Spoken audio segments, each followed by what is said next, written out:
Et tu fais quand même une proposition très grande gueule. Il faut quand même qu'on en discute 2 minutes dans les grandes gueules. Oui, tout à fait. Parce que tu reviens sur le fait que certains musulmans n'ont pas de lieu de prière et donc parfois ils choisissent la rue ou ne choisissent rien. Et tu dis mais il y a plein d'églises finalement à moitié vides. Pourquoi ne pas ouvrir les églises aux musulmans ? En disant, bah voilà, en plus ça serait un signe de réconciliation. Et tu vas même plus loin, tu dis que des synagogues pourraient également accueillir des musulmans. Ça paraît compliqué quand même. Pas forcément. Non, mais ma proposition est claire. Je m'en rappelle, c'était surtout au moment de la rue Mira, et je l'avais déjà proposé dans les grandes gueules. Il y a 3 religions monothéistes. Il y a vraiment un dialogue interreligieux qui fonctionne dans ces 3 religions. Alors bien sûr, hein, quand je parle des chrétiens, j'associe nos frères protestants, là-dessus il n'y a aucun problème, les orthodoxes et tout le monde. Mais je trouve que c'est moi ce qui me semble très important, c'est que les musulmans qui ont envie de prier puissent prier dans de bonnes conditions. Il y a qu'à voir dans le 18e arrondissement, on a trouvé une solution. On a mis du temps d'ailleurs, on a mis des années pour trouver cette solution. Ah, là, il faut reconnaître que Claude Guéant a trouvé une solution. Mais c'est vrai, Claude Guéant a trouvé une solution. Donc là-dessus, je propose vraiment une solution. Et là-dessus, et je cherche pas à faire de la provocation. Alors, il y a suffisamment d'églises quasiment désaffectées, quasi mais même ça va l'abandon. Non, mais même tu crois que les catholiques accepteraient ce type de mesure? À mon avis, je suis sûr qu'il y a un clivage. Je pense qu'il y a un clivage chez les catholiques là-dessus. Oui, je pense qu'il y a un clivage. Toi, tu crois pas, toi, moi, je suis très touché par cet article. Je fais la même chose que Jacques. Je m'arrête au moins une fois par semaine dans une église. Et donc, je comprends parfaitement. C'est pour piller les troncs que tu t'arrêtes, toi. Moi, c'est pour les troncs. C'est pour les troncs et pour les pointures. Je sais qu'on est vendredi dans l'émission, mais là, on était sérieux quelques minutes. Désolé, je m'excuse. Et pour Alain, c'était trop long, 5 minutes de sérieux. Non, mais il a raison, j'ai une fourgonnette et pourquoi tu trouves que c'est une belle idée, mais qui peut pas marcher? C'est une bonne réponse. Enfin, c'est une mauvaise réponse à une bonne question plutôt, je pense, parce que je vois pas un musulman prier dans une église catholique devant une croix. C'est-à-dire que la profession de foi de l'islam, c'est je témoigne qu'il n'y a d'autre Dieu que Dieu et qu'il n'y a pas d'autre divinité. L'idée de la Trinité, du Père, du Fils et du Saint-Esprit est déjà en soi une sorte d'offense. Donc tu penses que les musulmans n'accepteraient pas de rentrer dans une église pour prier? Et donc un musulman ne peut pas prier dans une église. L'islam interdit la représentation physique des prophètes, il interdit beaucoup de choses. Et donc, c'est une proposition de fraternité qu'il faut accueillir comme telle. Tout à fait. En ce sens, c'est une très belle proposition. C'est une belle proposition, mais elle devrait servir au moins, effectivement, à ouvrir le débat sur les espaces nécessaires. Je pense il y a prière et prière. Quand j'entends Jacques Maillot parler de la nécessité du silence, pour lui, à des moments importants de sa vie et des moments de recueillement aussi. Alors là, oui, c'est important de faire en sorte que les lieux de silence et de recueillement, que sont les églises, les mosquées, les synagogues et tous les autres lieux de recueillement, qu'on sache qu'elles sont ouvertes à tous les gens, quelle que soit leur religion. Ça, c'est bien. Pas forcément, parce qu'il ne s'agit pas de faire en sorte que 10 000 musulmans de Paris, tout d'un coup, viennent prier à l'église Notre-Dame des Champs, mais que chaque musulman individuellement, ou chaque juif, ou chaque chrétien se sente à l'aise dans un lieu de culte, c'est une très belle proposition. Merci de l'avoir faite au demeurant. Mais pourquoi est-ce qu'on n'y a pas pensé avant ?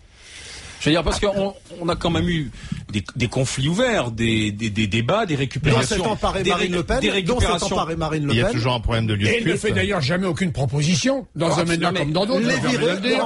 On en a parlé dans les grandes gueules en montrant effectivement les quelques endroits où ça se passait, du côté de Roubaix, du côté de la rue Mira, dans quelques rues Marseille. Mais Jacques, toi tu fais une proposition. Pourquoi l'épiscopat n'a pas fait cette proposition ? Je ne suis pas sûr que l'épiscopat soit complètement d'accord avec cette proposition. Oui, mais par contre, par rapport à la croix, je prends l'église Notre-Dame-des-Champs, à la limite, si vraiment on la prêtait à des frères musulmans, on peut tout à fait faire un petit aménagement. Qu'est-ce qu'on entend par frères musulmans ? À des musulmans. Oui, à des musulmans. Oui, les frères musulmans, c'est autre chose. Au niveau de la fraternité, tu m'as bien compris. Non, je parlais pas des barbus, je le dis tout de suite, qui est pas d'ambiguïté là-dessus. Il est nécessaire d'entendre des paroles comme celle-ci dans le débat. C'est-à-dire que c'est une parole qui est utile, qui est productive dans un débat où il y a une espèce de cloisonnement. En plus, la période est aux tensions entre les uns et les autres. Elle est plutôt clivante, elle éloigne à un moment où il faut rapprocher. Mais aujourd'hui, on ne peut pas ignorer le fait qu'il y a 6 millions de personnes qui sont de confession musulmane. Qui t'a dit ça? Moi, je dis le double. 12 millions. Si tu veux. Ça, c'est quand tu dis 5 ou 6 millions. Tu veux faire un cadeau à Madame Le Pen ce matin? Non, tu fais référence, en fait, aux 5 millions de travailleurs immigrés, marocains, algériens, tunisiens, qui vinrent en France dans les années 50-60. Et on fait comme si, 50 ans plus tard, c'était toujours 5 millions. Non. En vérité, c'est 5 millions. On fait beaucoup d'enfants. Oui. Nous-mêmes, leurs enfants, nous avons fait des enfants. Et en fait, si on ajoute aux Maghrébins qui ont fait des enfants, si on ajoute les Turcs, les Bosniaques, on est 10 à 12 millions. Sans doute raison. Mais comme de pratiquants musulmans? Non, de musulmans. Non, pas de pratiquants. Et encore, j'ai pas inclus les couples mixtes. J'ai pas inclus. Non, mais il y a une tradition de pratique qui est supérieure. Juste un petit mot pour dire que il y a entre 10 et 15 millions de gens qui, de près ou de loin, ont une partie de leur noyau identitaire qui se réfère à l'islam. À chaque fois que cette partie est attaquée politiquement, alors ils se ressoudent les uns aux autres pour former une communauté. Hélas, ils ne votent pas. C'est pour ça qu'il n'y en a aucun à l'Assemblée nationale française. Pourquoi ils votent pas? Parce que ce sont des gens qui sont dans des conditions généralement difficiles, qui habitent à l'écart de la société française et qui, comme beaucoup de Français, ne croient pas que la politique est une solution à leurs maux. Azouz, quand même, rappelle-toi, en 2007, quand même, ça a beaucoup voté à l'élection présidentielle. Dans les quartiers? Quand même. Si. I am sorry. T'es sûr? Moi, je me suis présenté aux élections et je remercie, là, j'ai fait un petit clin d'œil à François Bayrou parce que j'ai vu un papier qui circulait là tout à l'heure en disant à Bégag, il est Bayrouis ou Villepénis. Bon, bref, je fais un petit clin d'œil parce que je me suis présenté comme candidat tête de liste aux élections régionales du MoDem. Et tu sais, c'est surprenant de voir à quel point il n'y a aucun esprit de communauté dans cette population ici, l'immigration maghrébine. Et pire que ça, à Vaux-en-Velin, Vénissieux, dans ces quartiers, dans ces villes de la périphérie lyonnaise, 60, 75%, 80% d'abstention.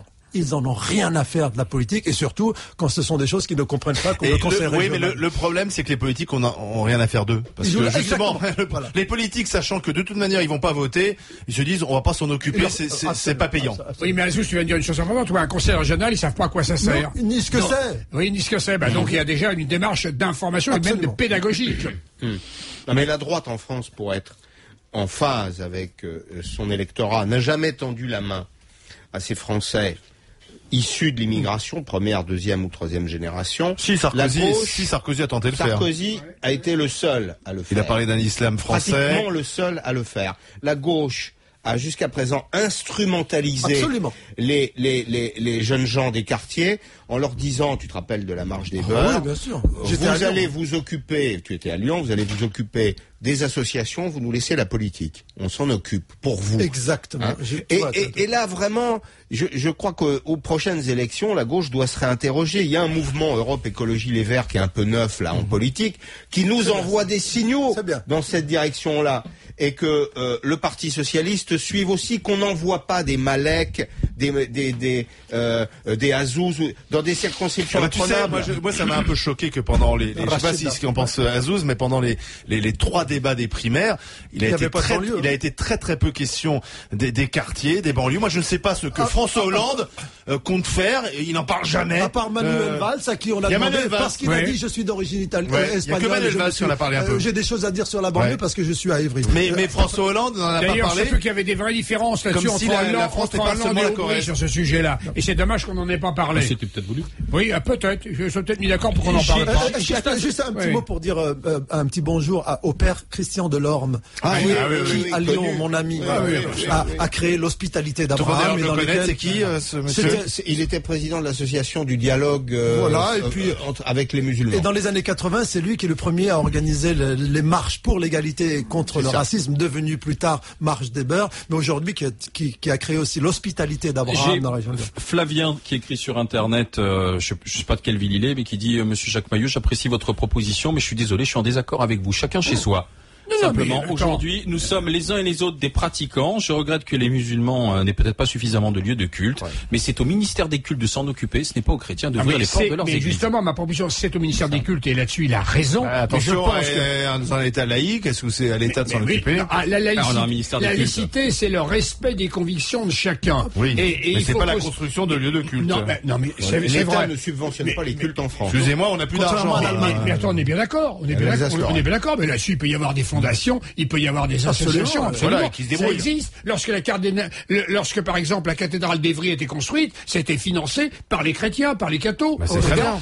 C'est bien français d'attendre toujours que ce soit le ministère qui décide. Je dis que momentanément, en attendant qu'ils trouvent des solutions, là aussi, ça peut être une solution. Et puis, à mon avis, il faut du dialogue. Je ne connaissais pas Jacques de ce point de vue, sous cet angle. Alors là, c'est un nouvel homme que je découvre aujourd'hui. Tu sais, un individu a toujours plusieurs facettes. Ouais, c'est ce que m'a dit DSK. Surtout lorsque, écoute, alors, la comparaison. Je suis en train de faire une proposition. Écoute, alors, lis mon papier, je vais te le laisser. Ça n'a rien à voir avec DSK. D'ailleurs, à la limite, j'espère qu'il lit Challenge, ça peut lui faire que du bien. La semaine prochaine, Azouz, tu liras l'interview de l'autre facette de Jacques, c'est dans Playboy. Où là, il raconte. Jacques, tu tiens droit. Non, mais alors, Alain, je sais qu'on est vendredi, que tu pars à Nice. On n'est pas déjà à Nice, hein. Wabi, bonjour, Wabi. Oui, bonjour les grandes gueules, bonjour tout le monde. Bonjour, vous êtes gérant d'un bar dans les Pyrénées-Orientales et vous voulez réagir à la proposition de Jacques, alors Wabi?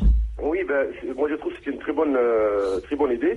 En plus, comme j'expliquais à antenne, elle n'est pas contradictoire avec l'islam. Moi, je pense que M. Begag est avec nous aujourd'hui. On appelle ça les maisons de Dieu. La mosquée, la synagogue ou bien l'église, les trois religions monothéistes, on appelle ça la maison de Dieu. Un chrétien va dans une mosquée pour faire sa prière, il a le droit. Un juif, pareil.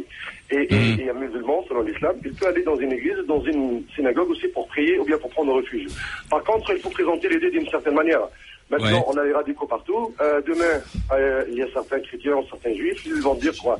Eh ben voilà, les musulmans, après avoir envahi le territoire, maintenant, ils s'attaqent à l'église. Il va y avoir des gens comme ça. Au contraire, ça peut être, Wabi, un message de réconciliation entre les trois religions, cette mutualisation des moyens. Mais après, ça dépend de l'intelligence. Je vous explique un truc. Moi, je suis d'origine tunisienne. La synagogue, l'une des synagogues les plus anciennes au monde, se trouve à Djerba. À Djerba, oui. Et même avant, il y a une vingtaine d'années, Monsieur Maillot, j'ai travaillé pour vous. J'étais guide touristique. Merci beaucoup, mon cher Wabi. Vous êtes une victime de... C'est pour ça il n'a pas dit que c'était une victime tout de suite, tu vois. Attendez, allez-y, Wabi. J'étais bien payé en plus. Vous étiez bien payé? Ah bah oui. J'ai travaillé pour lui, pour Neckerman en plus. Oui, bravo. Non mais c'est la manière comment on présente les choses. Les associés de mon père, qui est un musulman pratiquant, moi je suis athée, je vous parle et je crois même pas en Dieu. Vous voyez? Mais les associés de mon père, c'est un juif. On a encore le droit. Et ça se passait bien. Vous voyez? Après, ça dépend comment on présente l'idée. Si on va dire, allez, l'église, on va l'ouvrir aux musulmans, ça... Wahabi, tu me donnes l'occasion de dire que en France, l'illustre figure que représente l'émir Abdelkader, oui, bien sûr, qui est quand même le lien entre toutes les religions, est complètement méconnu en France. Il n'y a jamais un film, qui a été fait. Il y a une très belle biographie de Bruno Etienne. Absolument, très. Qui rappelle d'ailleurs qu'il était maçon. Ouais. Et c'est pourquoi d'ailleurs il était un lien franc-maçon. C'est pourquoi il était un lien entre toutes les religions. Et c'est un héros de la résistance. C'est lui qui a résisté, l'Asmala de l'Abdelkader a résisté effectivement à l'invasion française après 1830. Oui, absolument, oui. L'invasion de l'Algérie. Et oui, c'est une figure pas assez connue. Wabi, juste une dernière chose à dire. Dans l'histoire de l'islam, de la religion chrétienne et tout ça, il y a beaucoup d'exemples de gens qui ont cohabité ensemble. Si je vous dis seulement que le médecin du prophète Mahomet était un chrétien, qu'il a épousé une femme juive et une femme chrétienne, il y a plus des exemples comme ça. Il y en a pas. Mettons ça en avant. Oui. Même Tarek Aziz, il était tolérant. Il était chrétien, Tarek Aziz. Il était chrétien. Wabi, un petit message de fraternité et d'humanisme dans la ligne droite de ce que disait Jacques. Salut Wabi, je vous envoie un t-shirt. Et allez les bleus. Et bravo Wabi pour ce témoignage. Bravo. Je vous envoie un t-shirt des grandes gueules, mon cher Wabi, et on se retrouvera très bientôt dans les GG. C'est l'heure des GG.